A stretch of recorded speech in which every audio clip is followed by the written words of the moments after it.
Камината на дърва може да бъде страхотно удоволствие, но само ако коминът е правилен. В противен случай рискувате дим, слаб огън или дори опасност. Днес ще поговорим за комини, подходящи за камини на дърва. При изгарянето на дървата се образуват високи температури и много сажди.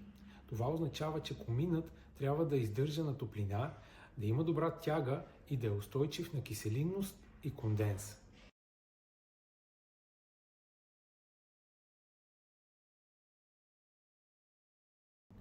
Първо, височината. Колкото по-правилно разположен е коминът, толкова по-добра тяга има камината. Общото правило е коминът да е поне около 5 метра обща височина и да излиза достатъчно над покрива, за да не го притиска вятърът. Второ, диаметърът. Ако е малък, камината пуши и заглъхва. Ако е прекалено голям, газовете изстиват, прави конденс и тягата пада. Затова диаметърът винаги се избира според мощността и изхода на самата камина. Трето, материалът и изолацията. За дърва най-често се използват неръждаеми стомани като IC304 или IC316L, които са подходящи за твърдо гориво. А ако коминът е външен или минава през студени зони, задължително е да е изолиран. Така се избягва кондензът, а именно влагата, която съсипва комина и намалява тягата. Най-честите грешки при камини на дърва са: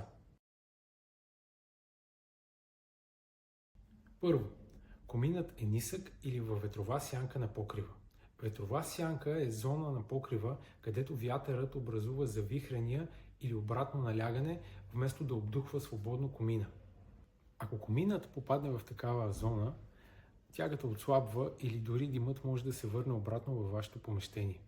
В такива ситуации най-доброто решение е коминът да излиза на достатъчна височина от къщата, така че да може да попада в чистия поток на вятъра. Понякога помагат и коминните шапки.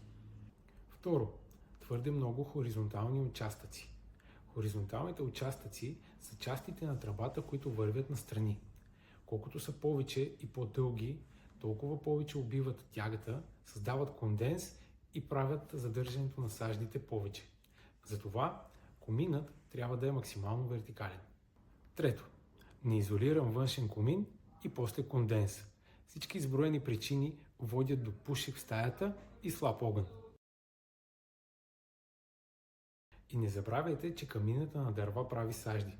Затова редовно и често почиствайте и проверявайте коминът. Това е най-сигурният начин да се предпазите от запалване на сажди. Коминът е това, което кара камината да работи правилно. Ако той е правилно избран, това гарантира силно, чисто и безопасно отопление. Ако искате помощ с избора или искате готова коминна система, разгледайте нашите предложения на balkanenergy.bg или ни се обадете за безплатна консултация.